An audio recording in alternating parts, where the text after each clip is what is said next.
Ta-da! Get on the party train. Yeah, that's the actual name. I promise you won't be sorry. Ta-da! There's lots to talk about. So are you in or out? I promise you won't be sorry.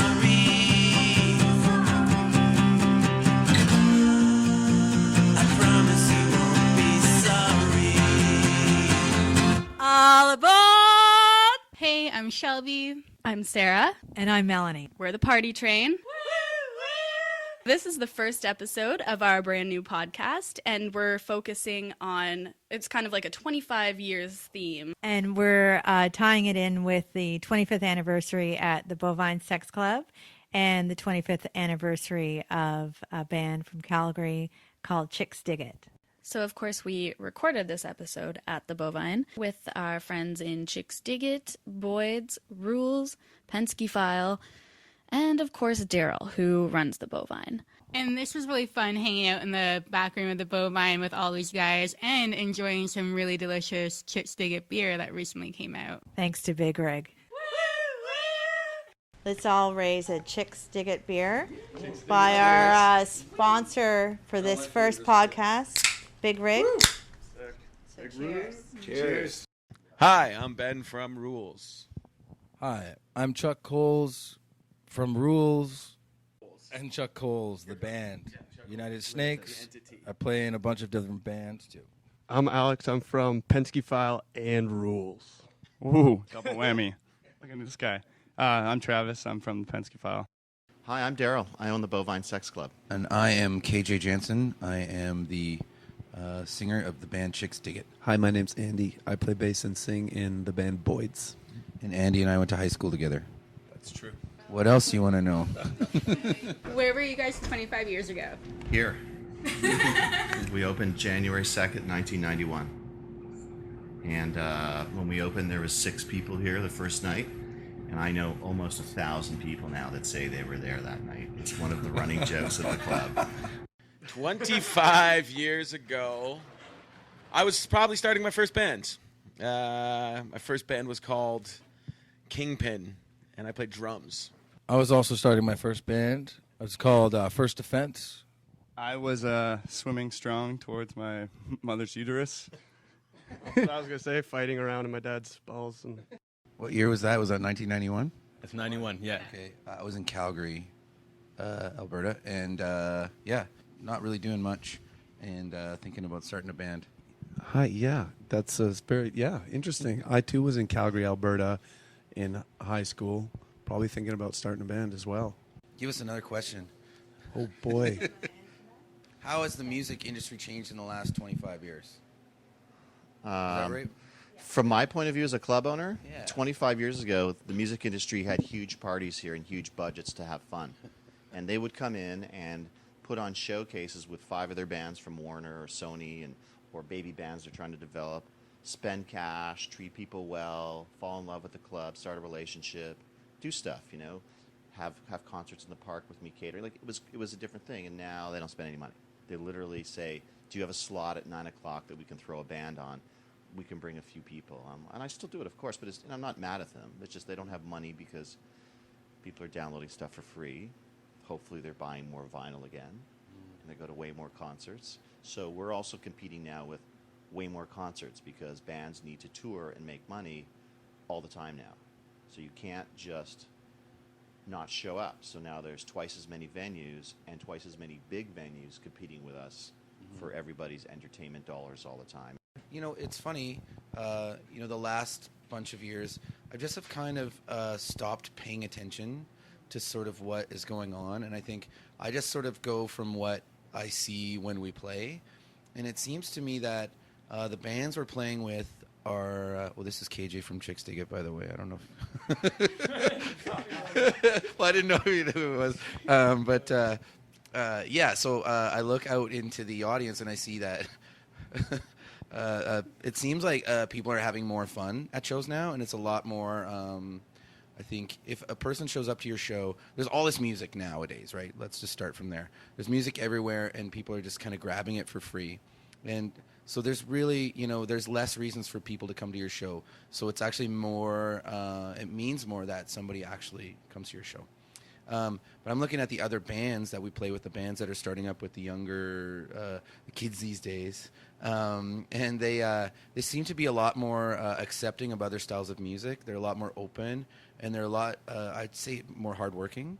So I think the hardworking people are sort of rising to the top, and so I think that it's been a good thing in that regard. I mean, there's definitely things that the people listening to whole albums. I mean, that's not as, or maybe it's becoming more common, but that kind of thing. I don't know. Other than that, that's all I notice is that the people that are there really want to be there, and that the people that are starting bands now are working harder and they want it more. It would seem so. I don't know. What about you, Andy? What do you think? Oh boy, hi, it's Andy here. Yeah, it's funny. It's changed a lot. I think when you've been doing it for 25 years, as I have as well, the main things that I've noticed is the way we get our music out. Going into old studios like Sunday Sound and stuff, and recording reel to reel on tape, and being a young band, and now everything's more accessible in that way. But I tend to tune out as well. Like KJ said, it's like I don't pay attention anymore because at one point you realize that you've been adapting so much over your entire life that you just stop caring, and you're like, well, whatever happens, it's not going to affect me because I'll just keep rolling through. But the most tangible thing is the live show these days, and that's one thing that'll never change, and I think that's what's great about it. I'm not bummed that music is free, more or less these days, if you want it to be.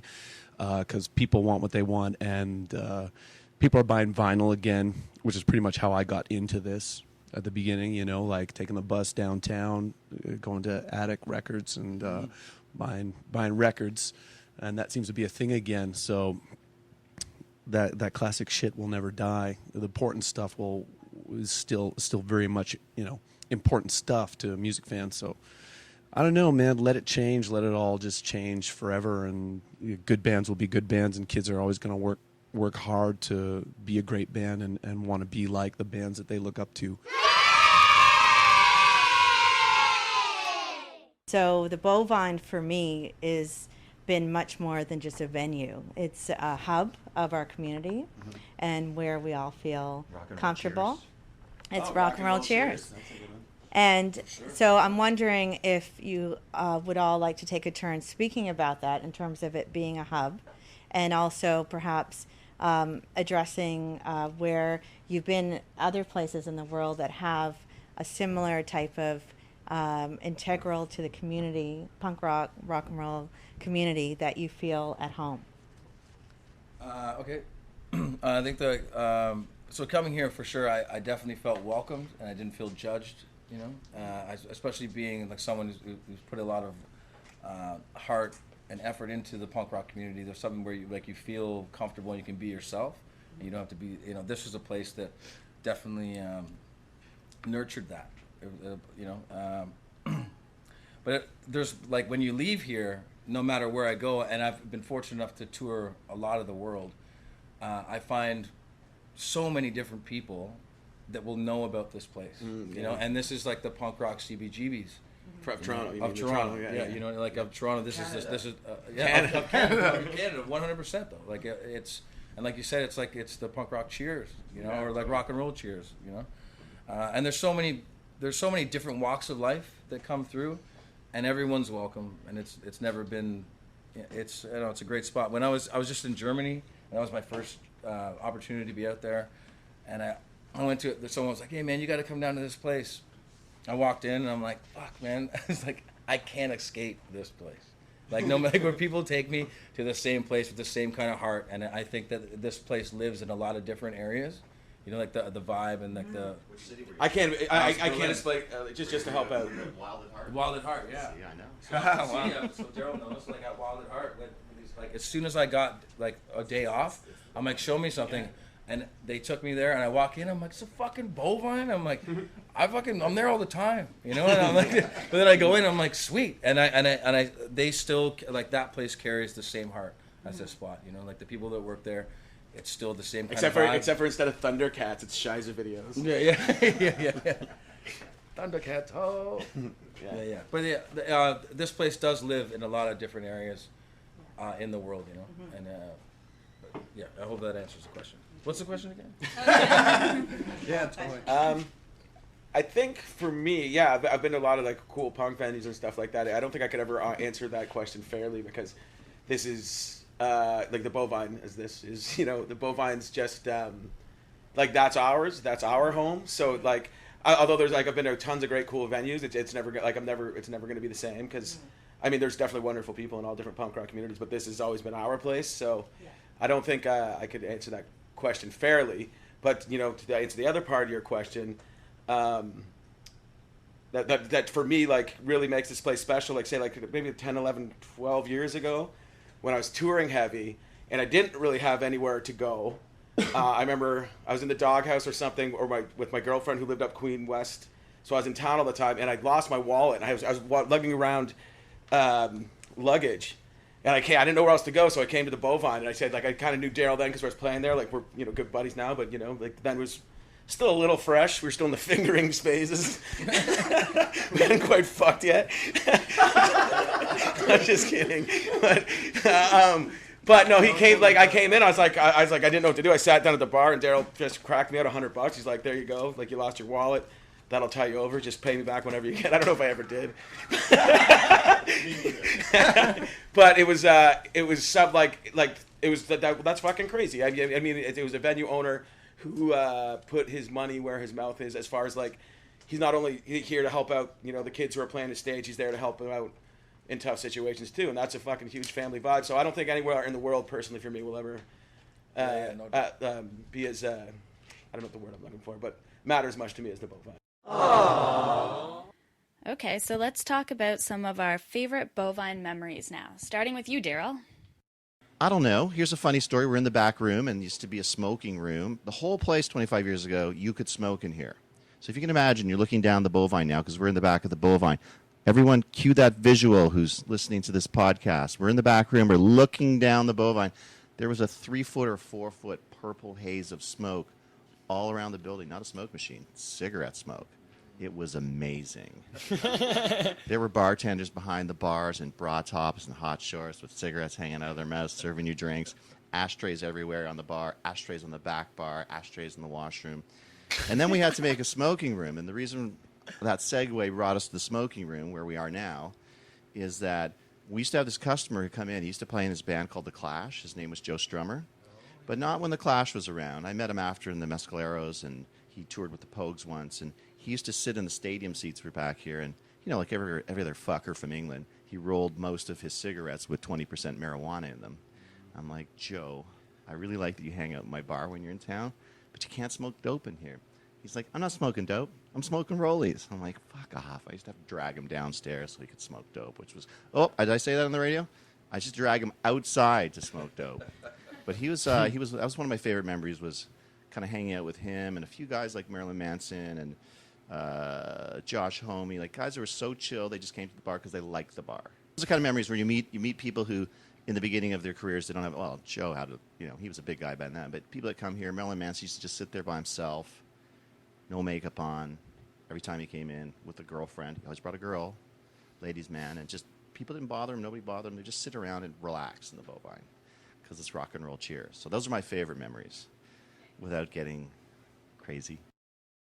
It would be really hard to pinpoint my personal one best, but there was a time probably in the mid 2000s when we had this joke amongst both of my old bands, or the Video Dead and Saint Elvire, that we were, because they shared many members, that we were the Bovine house band. It seemed like almost every week we were playing here. It's probably like 3 times a month at some points, and that era it was just one of my favorite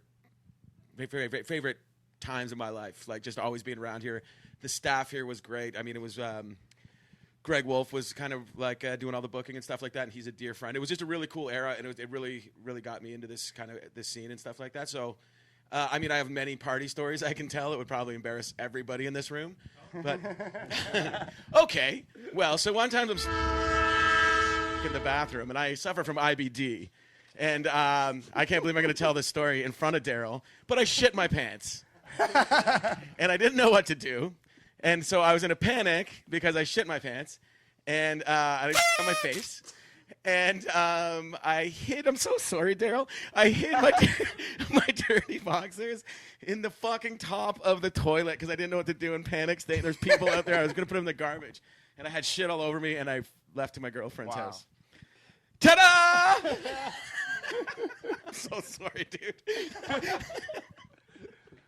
My best Bovine memory is the one that's most clear to me, to be honest. It was when I was 19. It was my first time going there. Before that, I'd always party at the cathedral because I was 15 going to punk shows, and they were the only ones throwing all ages ones that I would go to. And when I was 19, we were obviously partying by then. The show ended early. We wanted to keep partying. We found a flyer for the Bovine across the street, so we're like, fuck it, we're going there. And we head to the Bovine. I don't remember what show it was. I remember it was a 3-person mosh pit, meaning me and my 2 other friends, and just thinking, thank God, this is our place now. We're going to stay here. And there was something about the stripper pole later that night, and that was definitely my favorite Bovine memory.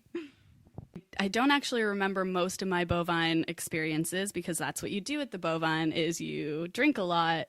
So I remember back in the day when I first moved to Toronto, this might have been one of my first times at the Bovine. We were watching Closet Monster at the Phoenix, and that show ended, and we headed down to the Bovine because we didn't know where else to go at that time of night to drink, and it was a complete blizzard.